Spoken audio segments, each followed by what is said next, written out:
discretion advised. This is 10-Minute Murder.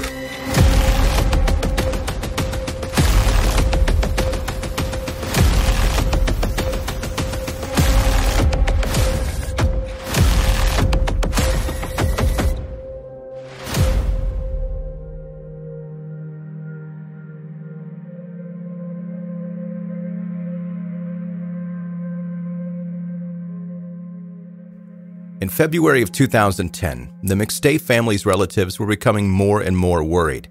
No one had heard from the McStays since the 4th of February, when the family's father, 40-year-old Joseph, tried to call one of his business associates at about 8:30 p.m. It was outside the normal business hours, and the associate, Charles Merritt, later said that he was busy watching a movie, meaning that Joseph's call had gone straight to his voicemail. Joseph McStay lived in Fallbrook, a California community with a population of about 30,000 people. He and his wife, 43-year-old Summer, had two sons, 3-year-old Joseph Jr. and 4-year-old Gianni. Both of the McStay parents had successful careers, with Summer working in real estate and Joseph owning a company that produced a range of decorative fountains. Both Joseph and Summer were close with their family, and it wasn't like them to stop communicating without any explanation. Even if they were busy or not feeling well, they always kept in touch.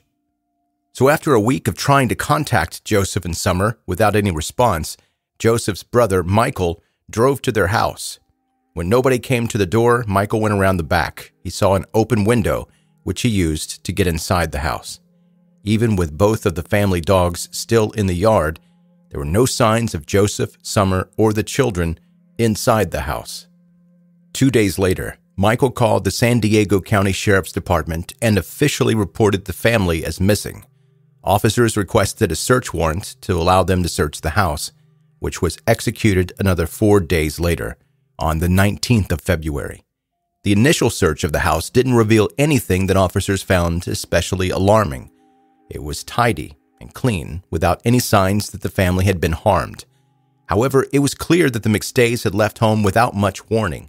There were 2 small bowls of popcorn still on the couch, as if the children had been watching a movie there. The family's car, a 1996 Isuzu Trooper, was located. It had been left in the parking lot of a strip mall close to the Mexican border, and on the 8th of February, it was towed away. However, the car was only believed to have been in that parking lot for around an hour and a half, and there were no clues as to where the car had been during the previous 4 days, when the McStays had already been missing.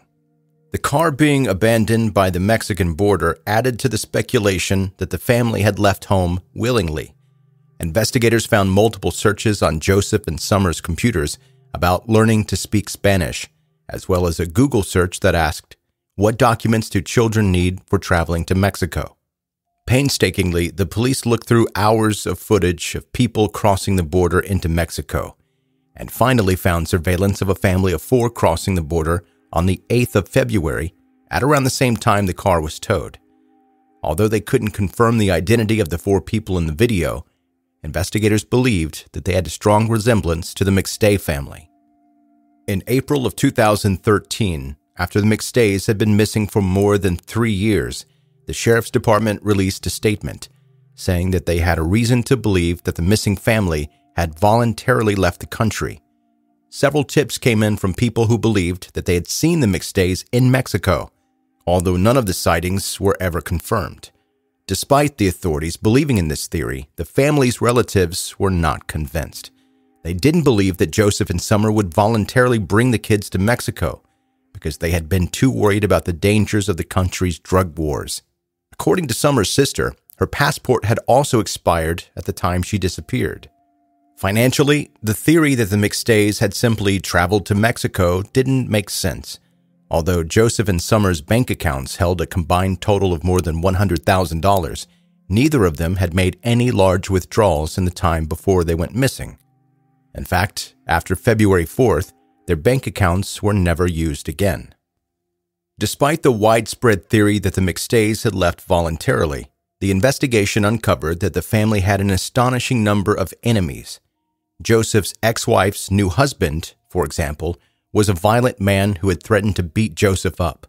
Summer's ex-boyfriend had emailed her only a few months before her disappearance, telling her, quote, "I will love you forever." This ex, by the way, also had a history of threatening behavior towards others. One of Joseph's business associates had sent him threatening messages telling him that he would ruin his business. But despite all of these threats, there was absolutely no evidence that any of these people had been involved in the family's disappearance. There was one more person who came under suspicion in the case: Charles Merritt, the business associate whom Joseph had tried to call on February 4th. Charles, who was known by the nickname Chase, was the last person who had seen or heard from the McStay family. Eventually, in 2013, Chase also revealed that he had visited Joseph on the same day, and the two of them had spent more than an hour together. The suspicion surrounding Chase Merritt was amplified by the fact that he had a criminal record. In fact, he had been convicted on several felonies for burglary.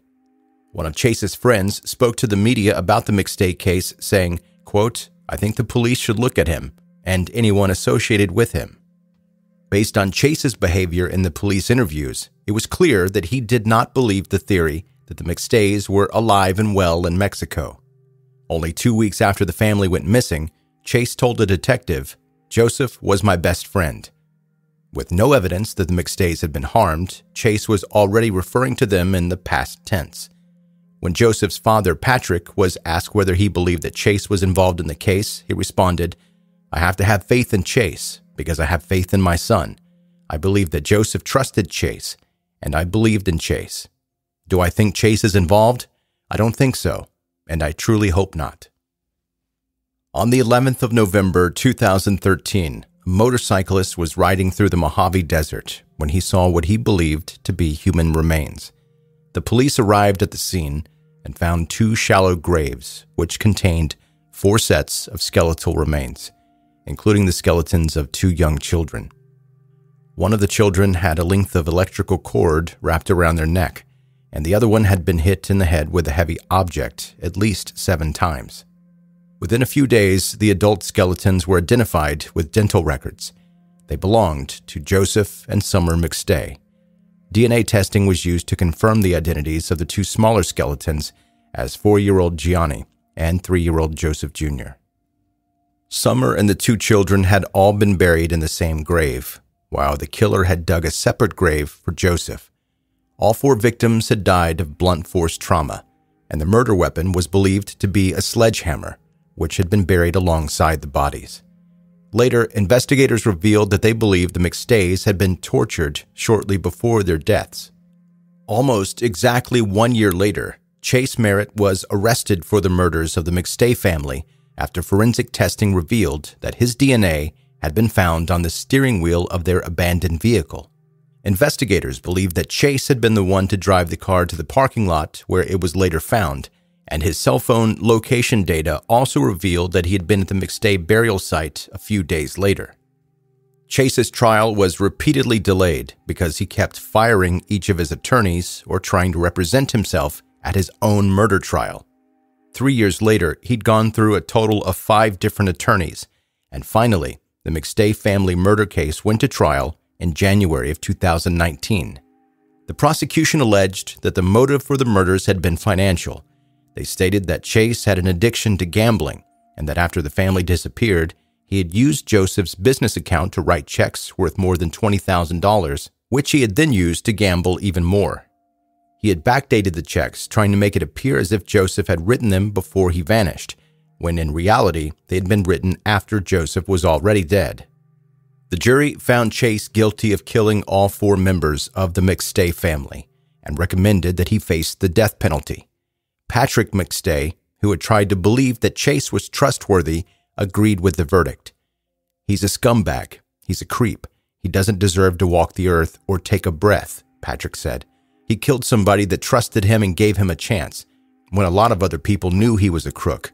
And then he killed my grandsons brutally. How do you do that?"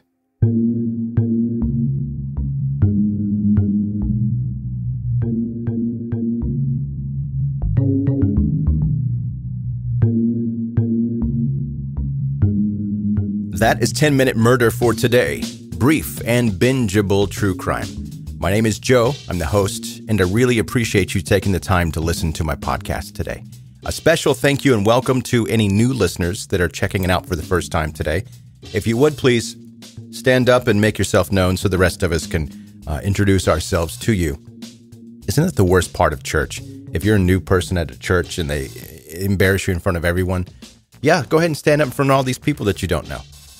Let's shine the spotlight right on you. It's an introvert's nightmare. Anyway, if you're new to 10-Minute Murder, don't stand up. Just keep sitting down. But do make sure you subscribe to 10-Minute Murder wherever you're listening to this right now. Being a subscriber more easily helps you catch up on all the back episodes and not miss any of the new episodes. Connect with the podcast on social media. You'll see the pictures and the places and the faces of the topics that we're talking about here in the podcast. Never gross and graphic stuff. And also, it's not just that. On the social media pages, you'll know when the new episodes come out because I post that. And then I also post true crime news, like different things that are happening in the true crime world. I'll throw that up there as well. And if you happen to like this episode, this podcast in general, make sure you leave a rating and review on Apple, Spotify, Audible, any place that you can do that. And somehow, I don't know, maybe it's magic. I don't know how it works, but the algorithm of the internet, if you leave that positive feedback, other people can then see that and they'll know, hey, this is a cool podcast. This is something that people like to listen to. Maybe I'll check it out as well. And it kind of funnels it to more and more people, I think. Maybe it doesn't do that. That could be in my head. Anyway, I do appreciate reading your positive feedback nonetheless. If all of that was too much to gather, I've got a website, 10minutemurder.com. You can go there for all the things. All right, that's going to do it. That's another 10-Minute Murder podcast episode. I will see you on the next one. Goodbye.